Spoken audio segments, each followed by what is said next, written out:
Hotman Paris akhirnya turun tangan. Kasus guru honorer yang dipenjarakan orang tua murid oknum polisi. Pengacara kondang Hotman Paris Hutapea akhirnya turun tangan terkait kasus guru honorer SD, Supriyani, yang menjadi tersangka dan sempat ditahan di lapas lantaran dituduh menganiaya muridnya, anak anggota polisi. Melalui akun Instagramnya, Hotman Paris ingin membantu dengan memberi pengawalan terhadap kasus Supriyani. Hotman Paris meminta agar keluarga guru honorer di Konawe Selatan, Sulawesi Tenggara segera menghubungi tim 911 bantuan hukum miliknya. Hotman Paris pun sempat mengunggah sebuah tangkapan layar informasi mengenai kasus guru Supriyani ini. Dalam unggahannya di media sosial Instagram @hotmanparisofficial ia menuliskan sebuah keterangan, di mana dirinya meminta agar keluarga Supriyani bisa segera menghubunginya. Agar keluarganya hubungan tim Hotman 911, tulis Hotman Paris pada akun Instagram pribadinya yang diunggah Selasa, tanggal 22 Oktober tahun 2024. Diketahui guru Supriyani sempat ditahan di lapas perempuan setelah ditetapkan tersangka oleh pihak polisi. Kini, Pengadilan Negeri atau PN Andoholo, Konawe Selatan, Konsel, Sulawesi Tenggara, Sultra, menangguhkan penahanan guru Supriyani, Selasa, tanggal 22 Oktober tahun 2024. Atas hal tersebut, Supriyani yang sebelumnya ditahan bisa keluar dari penjara. Dalam salinan dokumen yang diperoleh tribunnyusultra.com, penangguhan penahanan guru Supriyani tertuang dalam surat penetapan nomor 110, Pen, Pit, Sushan, 2024, PN Adel. Surat ditetapkan di Andoholo, tanggal 22 Oktober tahun 2024, dengan tertanda Hakim Ketua Stevi Rosano serta 2 hakim anggota Vivi Fatmawati Ali dan Sigit Jati Kusumo. Pengesahan salinan sesuai aslinya oleh Panitera PN Andoholo, Muhammad Arfan, dengan cap dan stempel tertera. Menangguhkan penahanan terdakwa Supriyani SPD dengan syarat-syarat sebagai berikut. Tulis petikan surat penetapan tersebut. 3 syarat tersebut yakni terdakwa tidak akan melarikan diri dan tidak akan menghilangkan barang bukti. Selain itu, terdakwa sanggup hadir pada setiap persidangan. Disebutkan penetapan menimbang surat permohonan penangguhan penahanan yang diajukan penasehat hukum Supriyani pada tanggal 21 Oktober tahun 2024. Tim kuasa hukumnya dari Kantor Lembaga Bantuan Hukum Himpunan Advokat Muda Indonesia atau LBH HAMI Sulawesi Tenggara Cabang Konawe Selatan menimbang bahwa terdakwa masih memiliki anak balita yang masih membutuhkan pengasuhan dari hidupnya. Tulis salinan penetapan PN Andoholo tersebut. Selain itu, terdakwa adalah seorang guru yang harus menjalankan tugasnya di Sekolah Dasar Negeri Baito. Menimbang bahwa berdasarkan pertimbangan di atas maka cukup alasan untuk mengabulkan permohonan penangguhan penahanan terdakwa. Tulis surat tersebut. Memperhatikan pasal 31 ayat 1 Undang-Undang Nomor 8 Tahun 1981 tentang Hukum Acara Pidana. Lanjutnya. Pimpinan Padepokan yang pimpin Sumpah Pocong Saka Tatal meninggal dunia. Pengacara kondang Hotman Paris memberi kabar duka lewat akun Instagramnya. Hotman Paris mengabarkan Raden Gilap Sugiono meninggal dunia pada Rabu, tanggal 23 Oktober tahun 2024. Innalillahi wa innalillahi rojiun. Telah berpulang meninggal dunia. Raden Gilap Sugiono yang pernah memimpin Sumpah Pocong Saka Tatal pagi tadi. Rencana jenazah akan dimakamkan siang tadi. Demikian tulis keterangan dari akun Hotman Paris dikutip dari Arta Kota.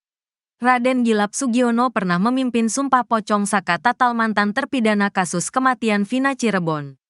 Saka Tatal terpaksa menjalani Sumpah Pocong pada Jumat, tanggal 9 Agustus tahun 2024, untuk membuktikan dirinya bukan pelaku pembunuhan Vina dan Eki di Cirebon, Jawa Barat pada 2016 silam. Sumpah Pocong yang dilakukan Saka itu digelar di Padepokan Agung Amparan Jati, Desa Lurah, Kecamatan Plumbon, Kabupaten Cirebon, Jawa Barat. Saat menjalani Sumpah Pocong tersebut, Saka dimandikan oleh Kiai di bak jenazah, kemudian dikafani. Setelah selesai melakukan Sumpah Pocong, Saka membeberkan alasannya memilih menjalani Sumpah Pocong itu. Dengan didampingi kuasa hukumnya, Farhad Abbas, Saka mengatakan, Jalan itu ia pilih karena merasa sudah tidak ada cara lain lagi untuk membuktikan dia tidak bersalah dalam kasus pembunuhan Vina dan Eki. Dia mengaku dari dulu sudah kesal karena selalu dituding sebagai pelaku.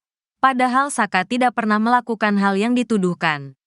Pimpinan Padepokan Agung Amparan Jati, Raden Gilap Sugiono melakukan persiapan sumpah pocong termasuk menyiapkan bumbu mayit yang meliputi kain kafan dan perlengkapan lainnya. Mereka meminta kepada saya untuk mempersiapkan sumpah pocong, ujar Raden Gilap Sugiono saat diwawancarai. Kamis, tanggal 8 Agustus tahun 2024. Raden Gilap mengatakan bahwa pelaksanaan sumpah pocong ini tidak dianggap istimewa di Padepokan Agung Amparan Jati yang berada di Desa Lurah, Kecamatan Plumbon, mengingat tradisi tersebut sudah sering dilakukan di sana. Namun, yang menjadi perhatian adalah dampak atau tulah dari sumpah pocong bagi mereka yang berbohong. Sumpah pocongnya dilakukan biasa saja, tapi tulahnya insya Allah azabnya terlalu pedih oleh Allah SWT sesegera mungkin, ucapnya. Meskipun begitu, pelaksanaan sumpah pocong tetap akan berlangsung meskipun salah satu pihak tidak hadir. Saat akan disumpah, tampak Saka mengenakan celana panjang hitam tanpa atasan, berbaring di atas kafan berwarna putih. Selanjutnya, seluruh tubuh Saka dibalut dengan kain kafan dan hanya menyiksakan bagian kepalanya saja. Saka kemudian diminta untuk bersumpah. Dia tidak melakukan pembunuhan terhadap Vina dan Eki. Dia juga bersumpah. Dirinya dan ketujuh terpidana lainnya adalah korban salah tangkap. Bahkan, Saka juga membeberkan dia dan ketujuh terpidana mengalami penyiksaan selama diperiksa oleh polisi. Ex-terpidana kasus Vina dan Eki itu juga berucap, kasus pembunuhan Vina dan Eki ini sudah direkayasa oleh Ibtu Rudiana yang tak lain merupakan ayah kandung Eki sendiri. Saka pun menyatakan, dirinya bersedia diazab oleh Allah jika ia berbohong. Demi Allah saya bersumpah bahwa saya tidak melakukan pembunuhan atau pemerkosaan terhadap Eki dan Vina. Dikutip dari kanal YouTube iNews, Jumat. Demi Allah bahwa saya dan ketujuh terpidana adalah salah tangkap yang telah disiksa, disetrum, diberi air kencing, dan direkayasa kasus ini oleh Ibtu Rudiana, ujar Saka. Apabila saya berdusta dalam sumpah pocong ini, maka saya siap diazab oleh Allah dengan azab teramat pedih sesegera mungkin, baik di dunia maupun di akhirat, ujar Saka. Titin Prialianti ucap syukur Oto Hasibuan jadi wakil menteri, yakin terpidana bebas. Masuknya nama Ketua Umum Perhimpunan Advokat Indonesia, Peradi, Oto Hasibuan dalam jajaran Kabinet Merah Putih membawa angin segar bagi terdakwa kasus Vina Cirebon. Hal ini beralasan karena sebelumnya Oto Hasibuan adalah Ketua Tim Kuasa Hukum terpidana kasus Vina Cirebon saat mengajukan peninjauan kembali, PK. Bahkan Oto Hasibuan turun langsung meninjau ke lokasi kasus Vina Cirebon dan memimpin tim kuasa hukum saat sidang PK. Kuasa hukum terpidana kasus Vina Cirebon, Titin Prialianti langsung mengucap syukur atas penunjukan Oto Hasibuan sebagai Wakil Menteri Koordinator Bidang Hukum, Hak Asasi Manusia, Imigrasi dan Pemasyarakatan. Luar biasa, ada orang yang sangat saya hormati masuk dalam susunan, ucap Titin dengan wajah sumringah. Dikutip dari tayangan Nusantara TV pada Senin, tanggal 21 Oktober tahun 2024.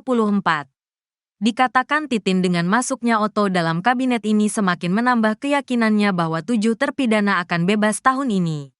Sebenarnya, kata Titin, keyakinan itu sudah muncul sejak tanggal 5 Juni tahun 2024 saat dia bersama Saka Tatal bertemu kali pertama dengan Oto dan mengungkapkan ada putusan yang salah dalam kasus Vina Cirebon.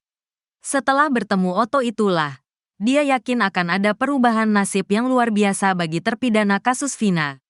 Apalagi saat ini, yang sangat saya hormati, masuk kabinet, yang betul-betul akan sangat berpengaruh terhadap kebebasan terhadap 7 terpidana. Ini seperti seluruh alam mendukung terhadap kebebasan 7 terpidana, ungkap Titin, masih dengan senyuman mengembang. Hal serupa diungkapkan Jutek Bongso, kuasa hukum terpidana kasus Vina lainnya. Dikatakan Jutek, kasus ini sudah semakin terang dengan banyaknya bukti, saksi dan fakta-fakta baru yang terungkap di sidang PK. Dia menaruh harapan besar bagi Presiden dan jajaran Kementerian Hukum dan HAM di bawah kepemimpinan Menko Yusril Iza Mahendra dan Wamenko Otto Hasibuan akan bisa membawa angin segar penyelesaian kasus Vina. Karena Pak Otto tentu paham betul apa yang harus dilakukan Kemenko Hukum dan HAM untuk membuat terang kasus ini. Kami berharap banyak akan membawa angin segar untuk ke depan, katanya. Harapan serupa juga disampaikan mantan Kabareskrim Komjen Purn Susno Duaji. Susno berharap pemerintahan baru Prabowo dan Gibran bisa mewujudkan penegakan hukum dan keadilan, seperti yang disampaikan Presiden dalam pidato pertama usai dilantik. Mudah-mudahan hal ini benar-benar terwujud, katanya. Menurut Susno, ujian pertama pemerintahan ini adalah kasus Vina Cirebon. Menurutnya, kasus Vina ini bisa cepat teratasi kalau Presiden mau berbicara dengan Ketua Mahkamah Agung agar kasus ini dipercepat. Tidak menunggu 3 bulan, ini sudah kelihatan kalau Presiden bilang ke Ketua Ma, akan didengar. Dan kita yakin ini akan dipercepat, katanya. Menurut Susno, pergantian pucuk pimpinan di lembaga hukum seperti Kemenko Hukum, HAM, Imigrasi dan Pemasyarakat sangat berpengaruh. Kita penuh harap bahwa pidato tidak hanya sekedar pemanis, tapi betul-betul dilaksanakan Presiden, pembantu Presiden seperti Menteri, Jaksa Agung, Mahkamah Agung dan Polri merespons. Kita tunggu 1 hingga 2 minggu lagi, katanya.